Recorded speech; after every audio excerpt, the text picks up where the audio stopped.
Hello, everyone. I'm George Demokopoulos, co-director of the Orthodox Christian Studies Center at Fordham University. I'd like to welcome you to episode 12 of our Women Scholars of Orthodox Christianity.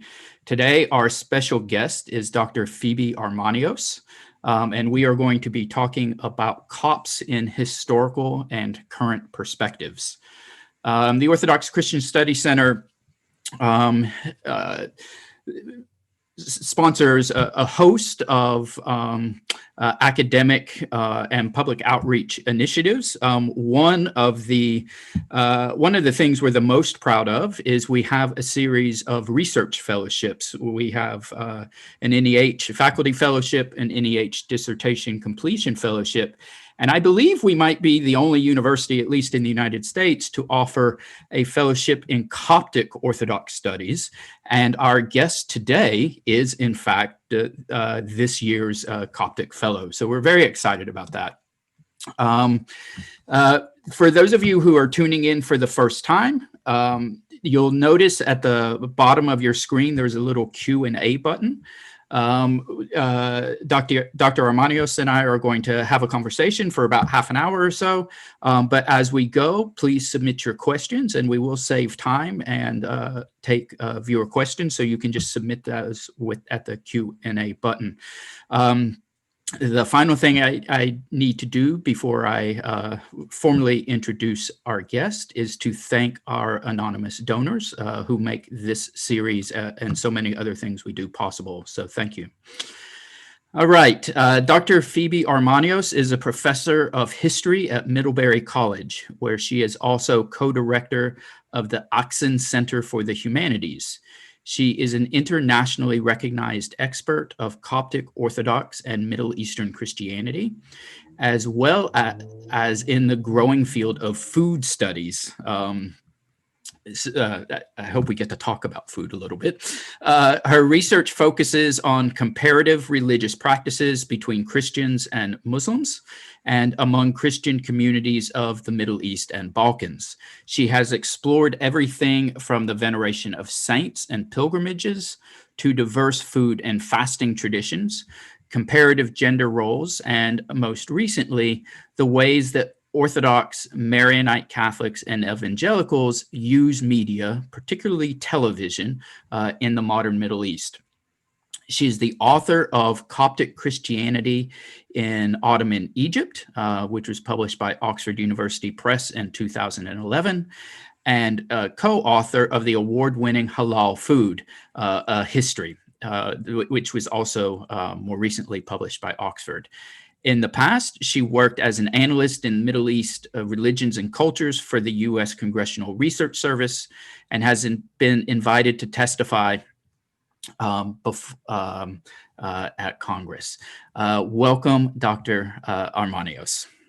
Thank you so much, George. It's a pleasure to be with you here today and with your wonderful audience. And I just want to start and thank you and Telly and the center for awarding me this incredible fellowship this year that allows me to work on aspects of my research related to Coptic television and Coptic media. I'm honored, and I hope in better days I can be with you in Fordham and we can meet in person. All of our interaction has been virtual the last few months, so it's really exciting to talk with you today, and hopefully we will meet soon.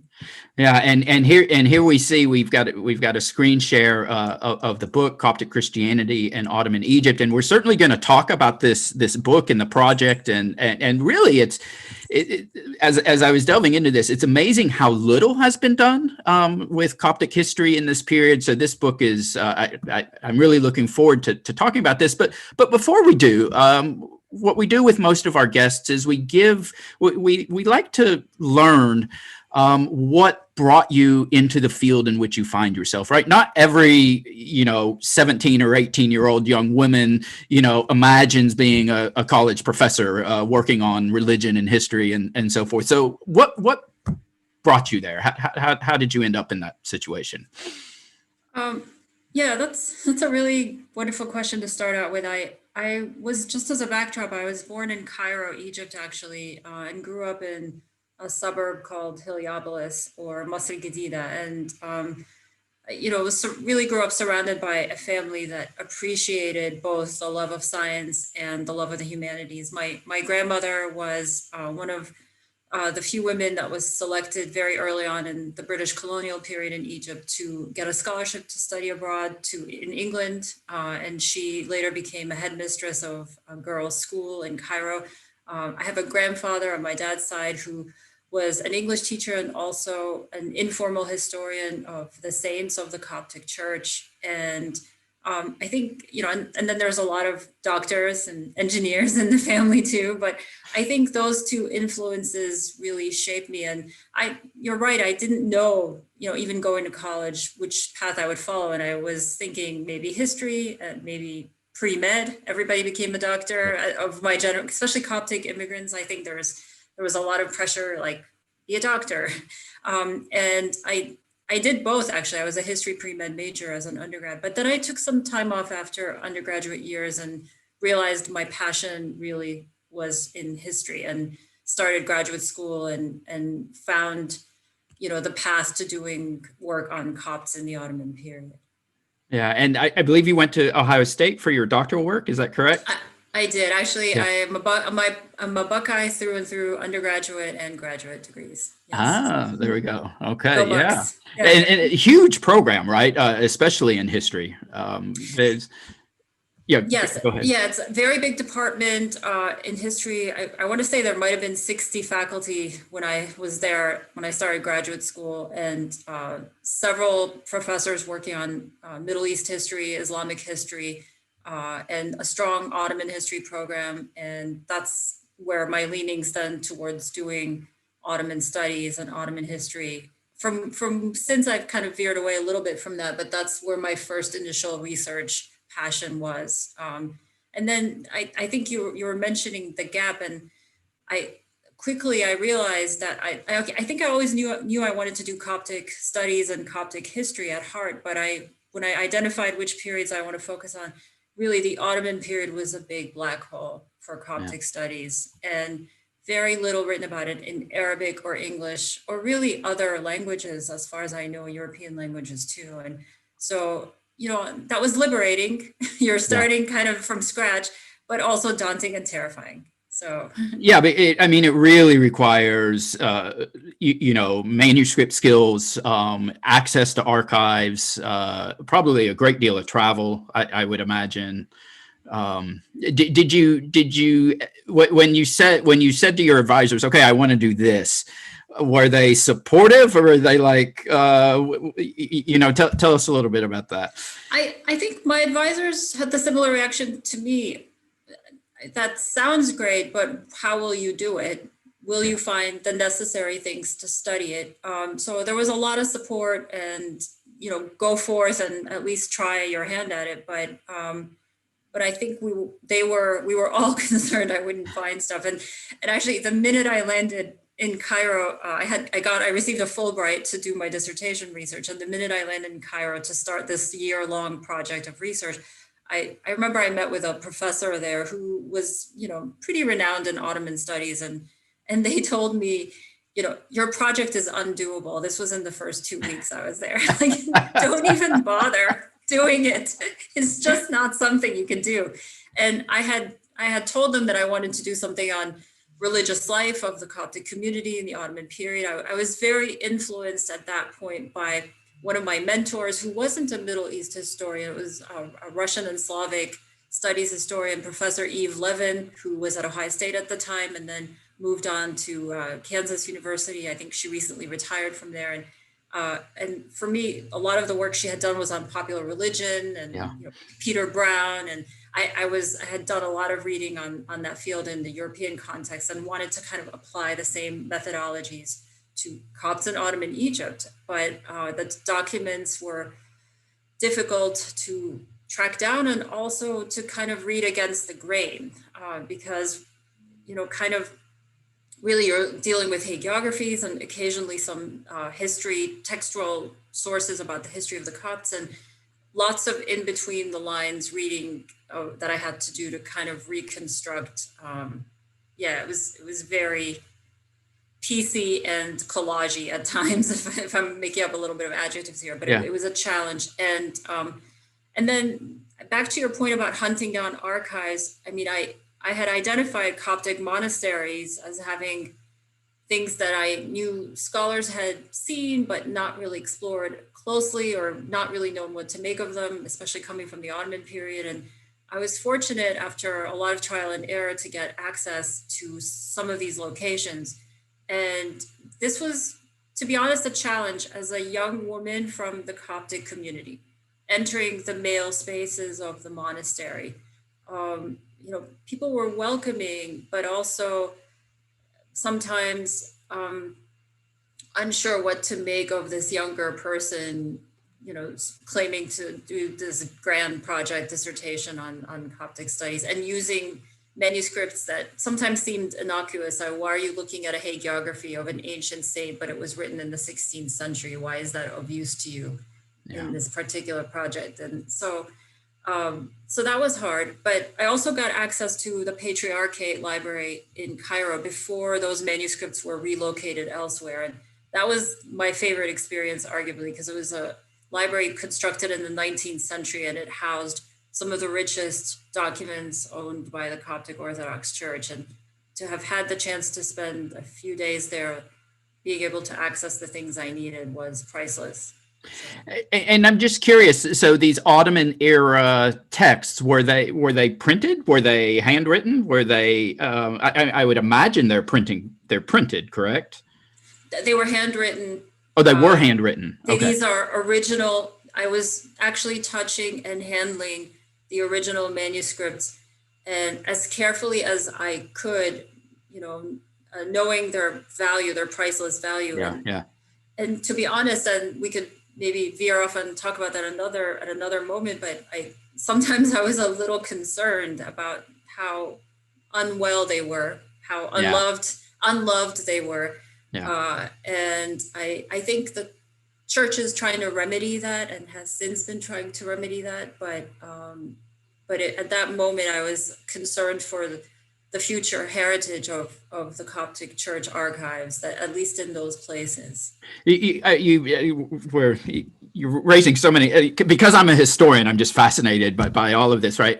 So you say these archives were moved. Where did they end up going?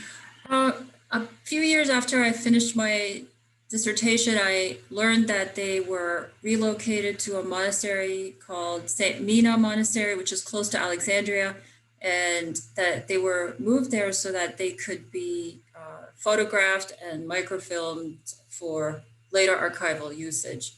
Okay. Having said that, getting access to go to that monastery and permission was not made easy. Yeah. And it is, as far as I know, has not really changed too much. There's very little public information about the fate of those archives, to be honest. And can I ask you a specific question? Is that, when you say it's not made easy, is it not made easy to anyone who's lay, or is it particularly not made easy to female scholars? Possibly a little bit of both, but yeah. I think it's just not made easy if you don't have the right connections. Okay. I think we have a bit of a traditional old school environment here where establishing connections, this isn't the British Library where you have a letter from your university saying I'm a legitimate researcher and please grant me access. It's kind of guarded. I mean, I don't know, you have much more expertise about Greek archives and Greek Orthodox monasteries and Mount Athos. And there might be a level of trust that one needs to build locally. So it's not unattainable, it's just a lot of work. And it's always unclear depending on who's in charge. In the Greek context, particularly on Athos, there have been periods in the past where people under the context of scholarship have come in to do their work and have left with manuscripts. And so there is, Greece, I tell my students all the time, most Byzantine sources are not in what was part of Byzantium. They're in Paris, they're in Vienna, right? They're all stolen during the Crusades. So at least in those Chalcedonian, Balkan areas, there is a great deal of anxiety about Western scholars coming in, even if they are part of the faith tradition and so forth. But anyway, I would agree with you. There is a little bit of that anxiety in Egypt too, so some parallels. But sometimes what I notice that there is often more willingness to reveal or show the manuscripts to a Western researcher than to one of our own. So this is interesting. It was an interesting dynamic that I ran into, and especially if I can add the gender part, it's a Western male researcher. So that dynamic adds another layer that I had to contend with. And anyway, I was really lucky that I got what I got and was able to get a book out of it. So yeah, great. So tell us about the book. I mean, tell us kind of what was really kind of animating about it, and what you found that maybe you didn't expect, and so forth. Yeah. At the heart of the book is really trying to privilege and elevate an understanding and a study of Coptic author texts, of the Coptic voice, of Coptic agency in the Ottoman period. The Copts, as far as my research showed, there's more to be done probably for scholars who do work in the Ottoman archives in Turkey. But from my perspective, what I had learned is that the Copts were a marginal community in a province that was of incredible political and economic relevance to the Ottoman Empire, but was still on the peripheries of the empire. It wasn't so close to the center in Istanbul, like say Assyria was, or some parts of the Balkan provinces were.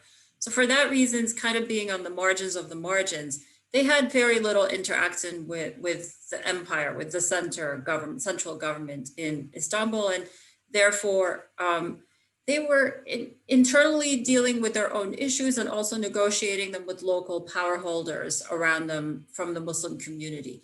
And so the story I wanted to tell was, how did they end up sustaining and preserving a sense of identity and coherence as their numbers dwindled over time, as they became numerically smaller and actually, frankly, less important in the sense that Cairo, before the Ottomans conquered it, was the capital center of the Mamluk Empire. So here you had Egypt at the heart of Mamlukdom and of the Middle East, really, until the Ottomans come along and take it and destroy the Mamluks.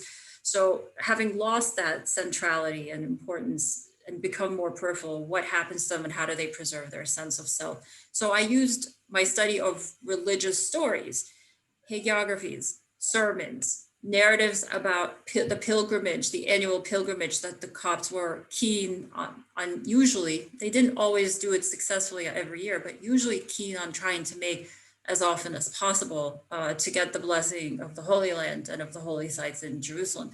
And so a really close investigation of how rallying the communities through martyrdom narratives, either from ancient Christian past or from the contemporary era, from the time in which they were existing, how these might have really created a sense of spirit, a sense of ties, a sense of something Copticness. And as time evolves from the 1500s to the 1600s to the 1700s, I saw that the entry of a new community, the missionaries, the Catholic missionaries to Egypt, really sparked an even greater sense of unity among the Ottoman Copts.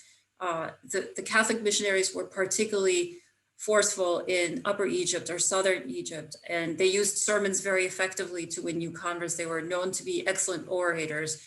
And you see the rise of new sermons written by Coptic bishops and patriarchs calling for Copts to stay Coptic. And here, Orthodoxy has new heightened meanings because there were Coptic Catholics, so i.e. Orthodox that converted to Catholicism, but now you have the call for Copts to remain Coptic Orthodox. And it's the first time we really see this happening, 1760s, 70s, 80s, right? Quite early. Usually people identify these sectarian differentiations in the 19th century when you have Protestant missionaries come to Egypt, but I saw in my book that they were happening a bit earlier. So this is the story. I kind of told it through vignettes, if you will, vignettes of martyrdom, vignettes of sermon, vignettes of pilgrimage. And you asked me the most revealing part for me was the fact that, especially in the 1700s, and this is the case also among the Armenians of the Ottoman Empire and the Greeks of the Ottoman Empire, it was the lay people who were the backbone of the church. They had the financial capital. They had many of them had privileged positions in the community and were able to pay off the onerous jizya taxes owed to the state, as that non-Muslims had to pay to the Islamic government. They also, however, took an interest in also building the community, patronizing icons. The reason we have a lot of manuscripts from the Ottoman period is they paid for them to be copied. They were book collectors. They wanted the books to exist that had their colophons in the monasteries, that had their signatures and names in the monasteries. And they also played an important role in selecting the patriarch whenever the time came. At times going over to the monastery of St. Anthony in the Red Sea and dragging the patriarch back against his will to Cairo in a very dramatic scene. Yes, as someone who studies late ancient asceticism, this is a very old tradition in Egypt of these ascetics absolutely refusing the episcopate and so forth.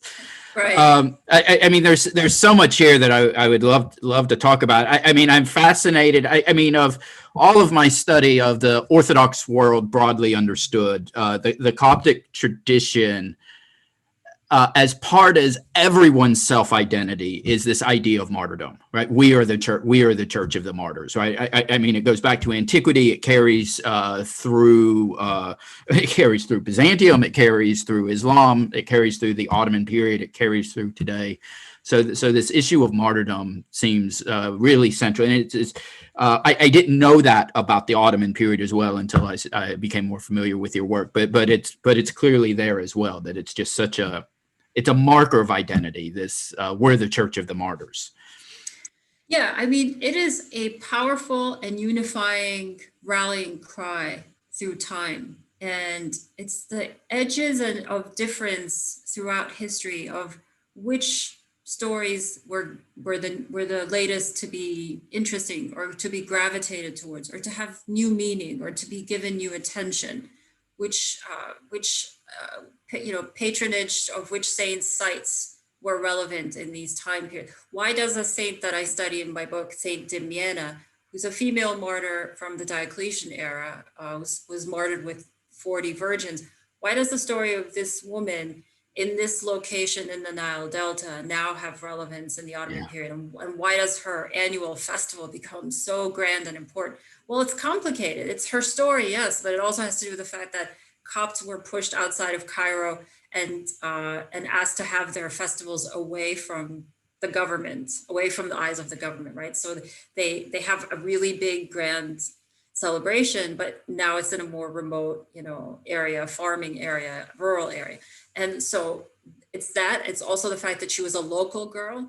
So, Egyptian raised, killed in Egypt, martyred in Egypt. So the story of the roots in Egypt and the locations in which she lived is important. Same with the Holy Family visiting Egypt. That story also has resonance throughout Coptic times because of this tie to the land.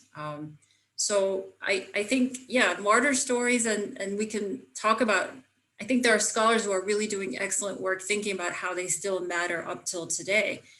And I've done a little bit of that in some of my work on Christian media, but I think it's not that they are eternal or stay as is. It's the fact that they are given renewed meaning over time for the people existing at that moment. And if I can, well, let me ask. I mean, my guess is that it's always in every era recalibrating slightly, right? The emphasis is speaking to a present, right? Whoever the historical saint was, right?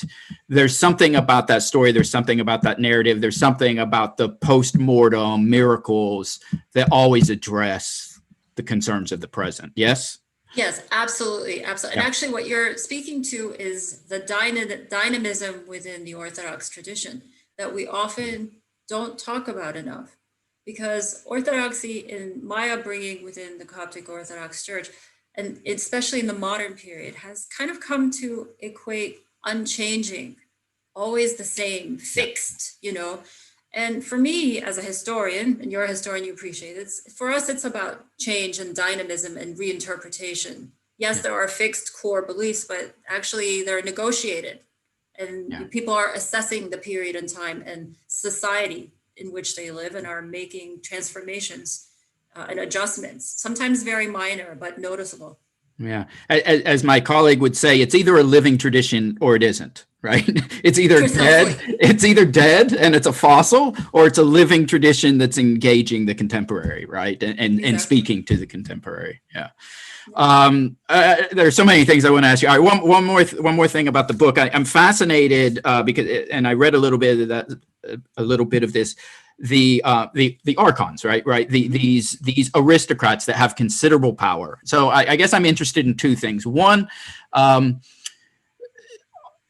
to what extent are they responsible for the cohesion of Coptic identity themselves, or possibly, as you had in the Greek situation with the Crusaders, some of them actually go rogue and some of them join the Crusaders, right? I mean, are some of these archons converting to Catholicism, and is that itself having an impact on local communities because they're patrons? So yes, absolutely, especially in Upper Egypt in the late 18th century. That precise point you noted is the sore spot for the Coptic Orthodox Church, because the loss of converts to Catholicism is the loss of the church's patrons, the financial, and in a sense communal as well, political as well.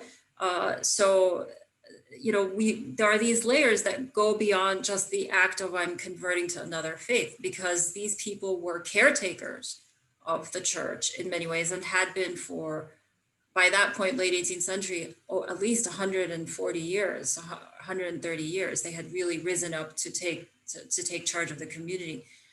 So I think, to your question, we need to always think about, when people transition into these new sects from an indigenous Orthodox faith, what the community loses as a consequence, and why there are these then sectarian battles, if you will, over the souls of the community and over the identity of the community. Yeah. Interesting. All right, let's again. I could do so much more with this, but let's talk about the new project on media in the Middle East and so forth. So tell us what the project is. I mean, this is the fellowship that our center is supporting this year for the completion of this work. So tell us about this exciting project. Okay, great. So this project started in the back of my head about 10 years ago when I was visiting family in Cairo. And I noticed I was spending a lot of time with my older aunt.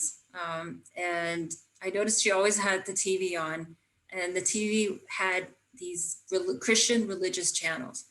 And if you're familiar at all with television history of Egypt, and in general of the Middle East, but especially of Egypt, the idea of having a channel 24 hours a day, completely dedicated to Christian beliefs, rituals, hymns, songs, prayers, and so on. Very revolutionary. And so I started to wonder, I mean, I didn't really know the story of when it started, and it took a few years before I really got into the project, but I realized that the story really goes back all the way to the early 1980s, and it didn't start in Egypt. So to your question, the book I'm writing right now tells that story of when the first Christian television channel started in the Middle East. And I'll tell you in a second where that was.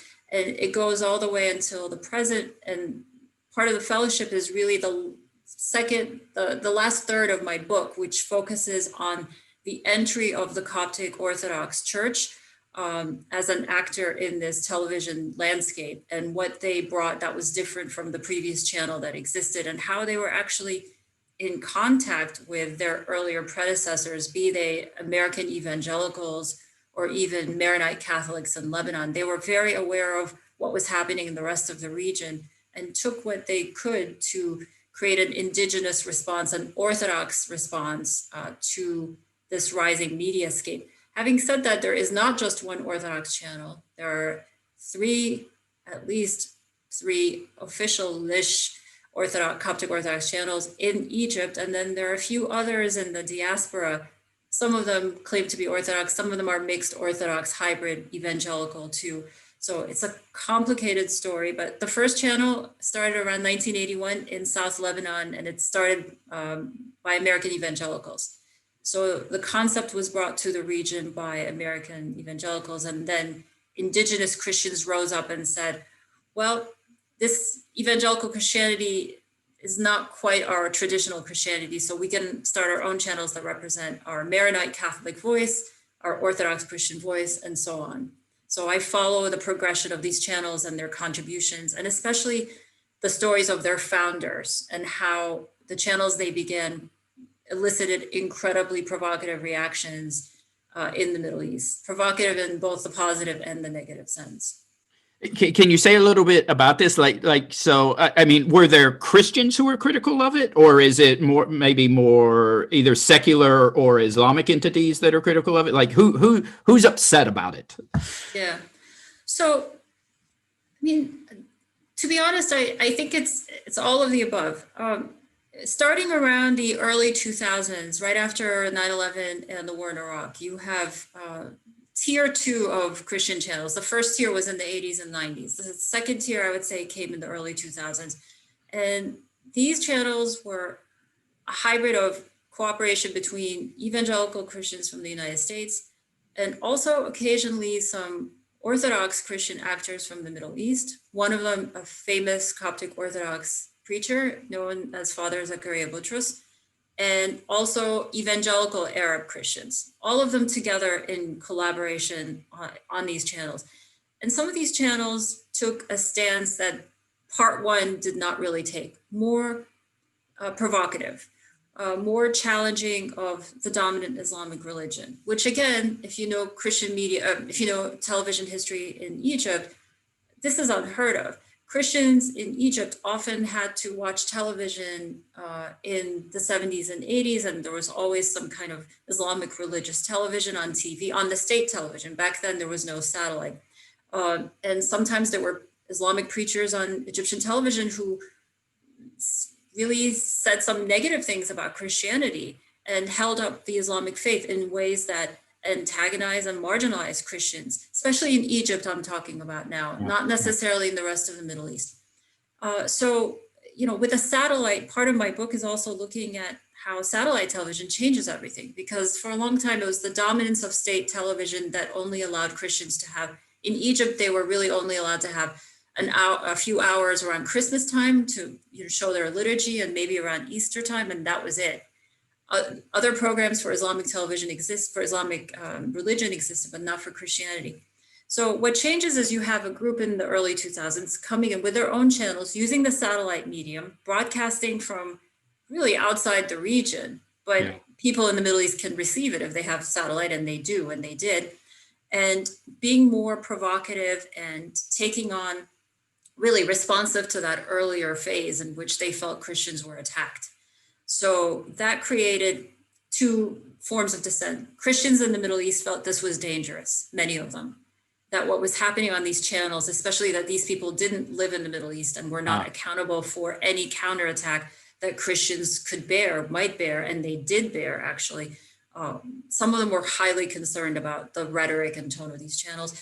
And then, of course, many Muslims who just the idea that, it's blasphemous in their understanding that their religion would be attacked in these ways. And so you have a lot of back and forth in public newspapers, and you have Islamic religious channels that arise in the mid to late 90s, and they too tackle these issues. It's very much sectarian warfare provoked in some of these cases, but not all channels had that attitude. Many of these channels were more diplomatic and felt like they just wanted to represent their own Christian beliefs and identity. And if those reached non-Christians, so be it, but they were not actively antagonistic or boastful in a way that these, part two, especially coming from outside of the Middle East, were.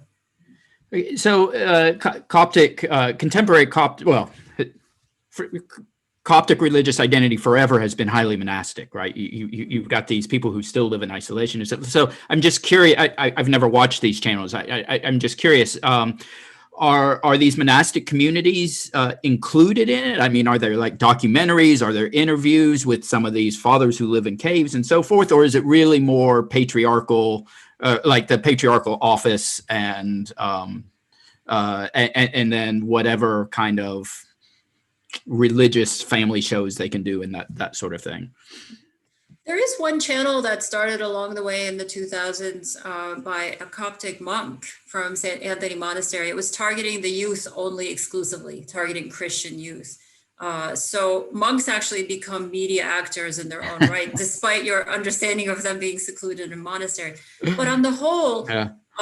I personally wish there was more documentaries and histories of the church. On the whole, it's kind of the concept of replicating much of what, and I'm focusing here on the Orthodox churches, it's replicating much of what the Orthodox Church does in real life, which is liturgical prayers, and given in full length in many cases, and those are long, as you know, in the Orthodox tradition, many hours of liturgical prayers. So that, and the idea there is people maybe who are disabled or unable to partake in the liturgy can actually have access to this media at home and pray along, despite the fact that they're unable to participate in communion.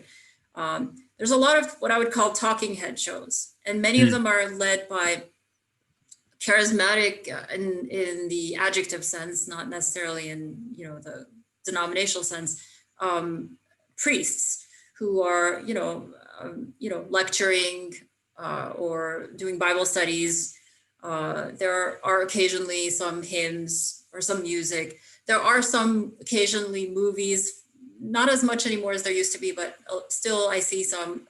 These are films that were produced by the Coptic Church or within the rubric of the Coptic or approval of the Coptic Church on saints' lives and martyrs' lives. We're back to that again, except they're given a video form.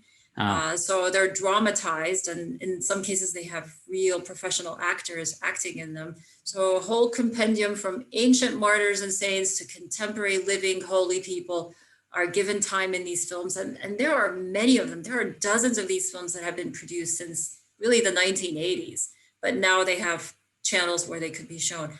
There's much less attention given to history, to documentary, to heritage, archive. I think maybe moving a little more in that direction recently, but not too much. Okay, great. So, I mean, I have a million things I can ask you about this, about your work on food, but we've got some questions, so we'll go ahead and turn to some of those questions, and then I'll go through. So the first actually comes from Dr. Lukasic, who was our Coptic fellow last year, and she writes, very much enjoying this conversation. Dr. Armanios, the breadth of your work is incredible. Your forthcoming book shifts to the modern, more contemporary period in its focus on Christian television in the Middle East. Can you talk a little bit about the conceptual and methodological differences you have found between Ottoman and modern Middle Eastern historical fields, especially as it pertains to Copts and other Middle Eastern Christian communities, right? So this is like a scholar question, right? So I mean, just what it for when we historians move periods, it does force some methodological consideration, right? So do you want to talk about that a little bit, especially really jumping media too, from archives to television and so forth? I don't know what I was thinking. Thank you, Doctora Candace, if I can give Doctora Candace a shout out. Yes, I'll back up a little bit. I'm lucky to teach at Middlebury, which is a small liberal arts college. And because I don't have graduate students of my own, I have incredibly talented undergraduates, but I have a freedom to kind of broaden my research scope. And so the move from Ottoman studies, which I think I exhausted well with my manuscript, search, to something more modern was something I really wanted to do and enjoyed doing and transitioning to. I mean, the big methodological difference I would say is that a lot of my research for the new book is based on oral history, which is different from ethnographic work. And I had done a minor in oral history in graduate school, so I was not completely unprepared for that task. But instead of 16th century manuscripts that don't talk to you. I have living archives with all the challenges. And, I think Dr. Candace knows this very well, that brings to the table, trying to understand that they're telling of history, that they're telling of the story. To quote a great scholar who's written on oral history, Alessandro Portelli, there is no linearity. Not that the manuscripts have linearity, but we impose linearity upon them when we're historians, and they don't talk back to challenge it. Whereas with people telling their own personal experiences, you really have to listen and absorb and take it all in with a circularity, and then sit down later and think about what to make of it.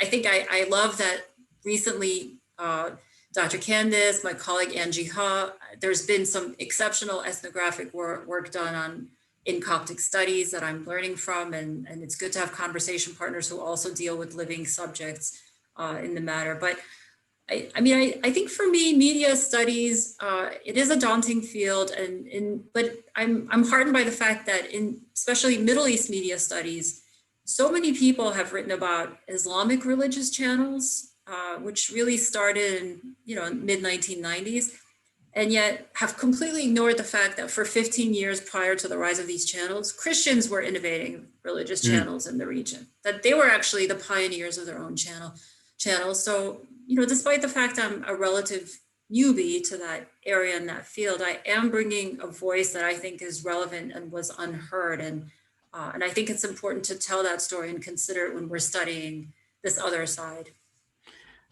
That's wonderful. Thank you. A couple quick questions, and then one that I really want to hear what you have to say about it. So one quick question is Mary of Egypt represented in the Coptic tradition, right? Is she? I mean, she's so big in the Chalcedonian tradition, the Byzantine tradition. Has Mary of Egypt become a pivotal figure in for Copts?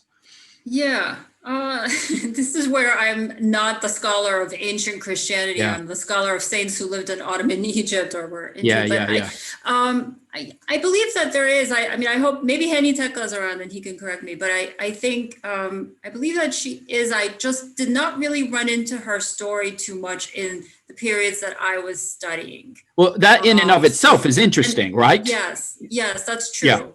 So why Damiana versus a Mary of Egypt, or actually Barbara is more important than St. Mary. St. Barbara is more important than St. Mary of Egypt. But of course, she is incredibly relevant to Middle Eastern Christians in general.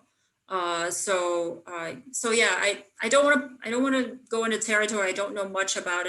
But for my period that I studied, especially in Ottoman Egypt, she did not have a strong presence. Yeah, interesting. And the other is, does your work overlap with Professor Sidney Griffiths at Catholic University, who works on, he's got this famous short little book, Christianity in the Shadow of the Mosque. But so maybe just say how your work interacts with his a little bit. Overlap more that I absorb all his wisdom and knowledge. I mean, I think, he had several significant publications on Arab Christianity when I was working on my research in the 90s and early 2000s. So, does not duplicate really. No one I know had really published on that particular era, including Professor Griffiths, but I have read everything he's written and infused it in my own studies and work. And I'm grateful that pioneers like him predated me.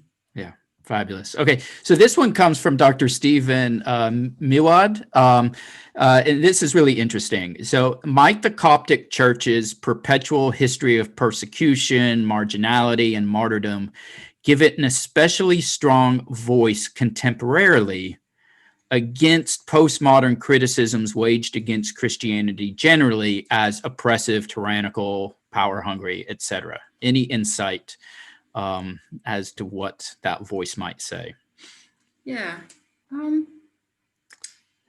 that's a really good and difficult question. Thank you so much for that. I really do appreciate it. I'm going to come at this from a different angle, and I'm not sure it's going to answer it directly. So I'm happy offline to pursue this conversation further. But my concern as someone who studies women in the Coptic Church and gender studies in the Coptic Church, and I think others have written about this, especially my colleague, Dr. Maurice Tedros, is that when we focus on persecution and martyrdom above all else and privilege that voice, we often ask for sacrifices in other areas of Coptic life that that really can have a difficult effect on the community. By that I mean, if one raises critiques of how women are treated in the church, if one raises critiques about how lay people are raised in the church versus clergy, especially in the last 50 years, and then in response, church hierarchs might say, well, but we are a persecuted community living a time of marginality and martyrdom.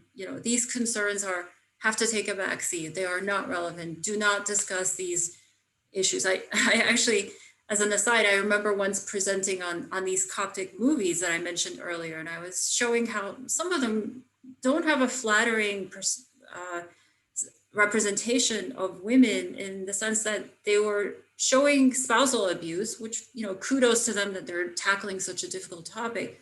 But in one scene, when the woman was abused, she then knelt down and prayed to God that he, forgive her husband. And this was her coping mechanism, rather than figure out other ways to deal with something like that topic. So, and that was being reified, is my point, that her prayer and her tolerance of abuse was being reified above all else through the act of prayer.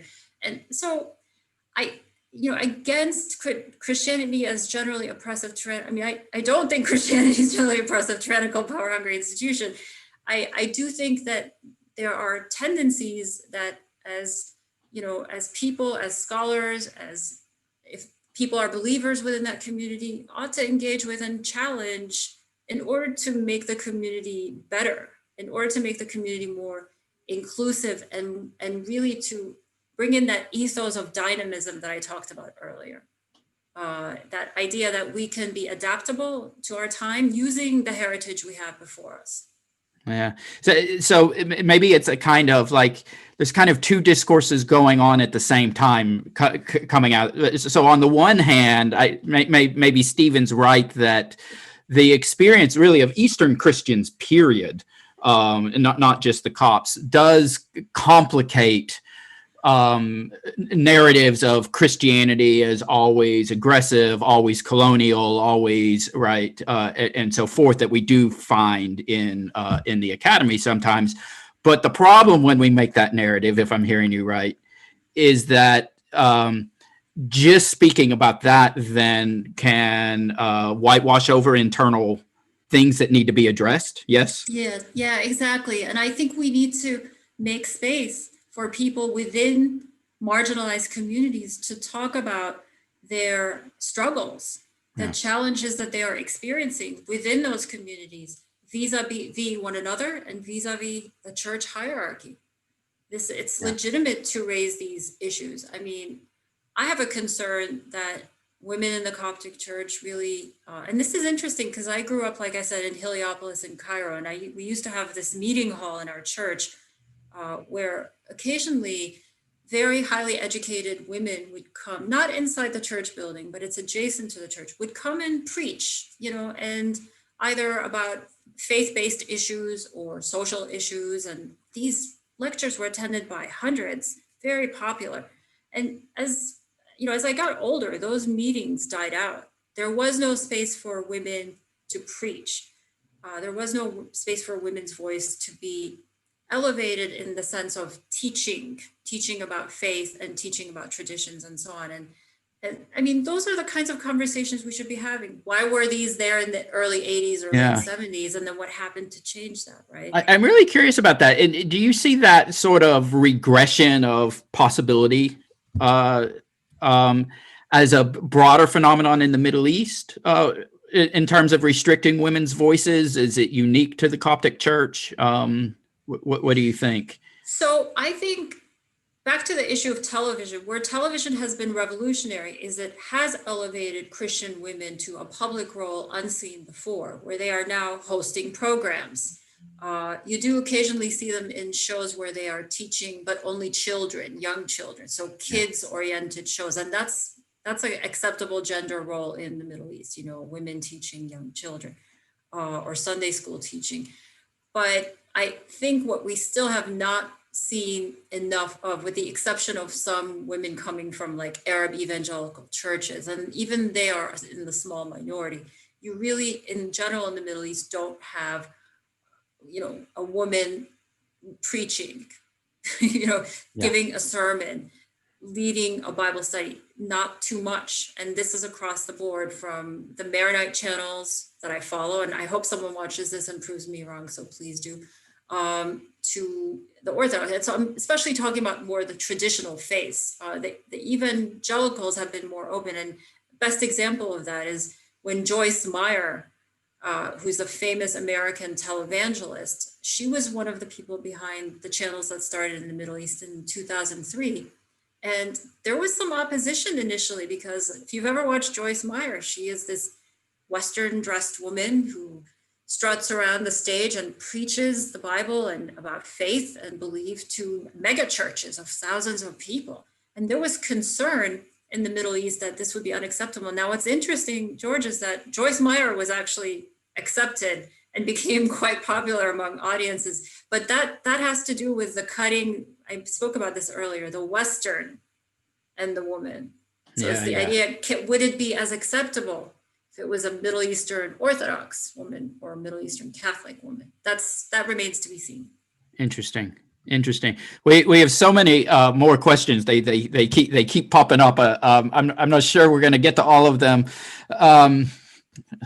I don't even know where to start. Let me try and piece a few of these together. I mean, we've heard from others who study the Middle East that given the disappearance of Christians in the Middle East, given the increasing violence against Christians in the Middle East, some of these ancient divisions, doctrinal divisions between Christians, right? Between Copts, between Assyrians, between Byzantines, and so forth, that in the real lived experience, whereas those groups used to be particularly nasty to one another, that is kind of evaporating to some extent. Do you see this in any of your work, either working with women in the region, working in media in the region, right? Are those old dogmatic divisions, those sacramental breaks between Christians, what do you see happening there, maybe as a consequence of the disappearance of Christianity in the Middle East? Are those boundaries disappearing somewhat? To some extent, yes. To others, old dogmas and identities are far more resilient than maybe one could anticipate.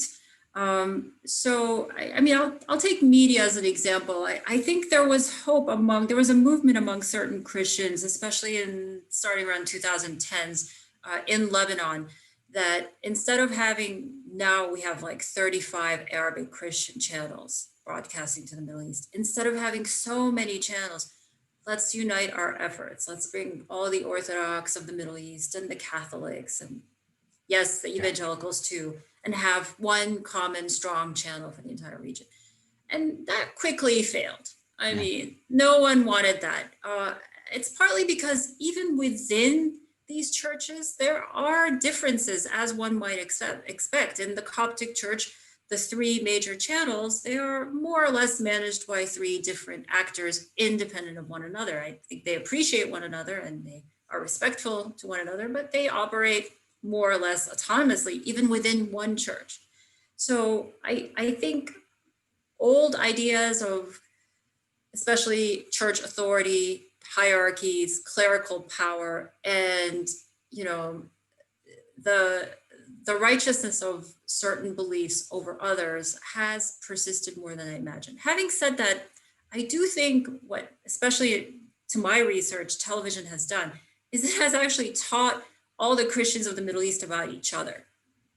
I mean, I don't know that prior to this revolution, people the media revolution, that people knew what Maronite people in Egypt might not have known really. What did Maronite Catholics believe, and what were their liturgical practices? And they use a form of Syriac in their prayer, and or showing live services. Some of these channels were showing live services from churches in Iraq, or even in Syria during the Civil War. And this is where they got interesting in terms of the political events of recent years, that they're able to show these beleaguered communities that have been suffering in the civil war and turmoil of the region, and yet trying to preserve a sense of their tradition and broadcast it to other peoples, Christian or Muslim or anyone really of the entire Middle East. And for me, I think that's an important legacy and contribution to be attentive to, even if it doesn't unify or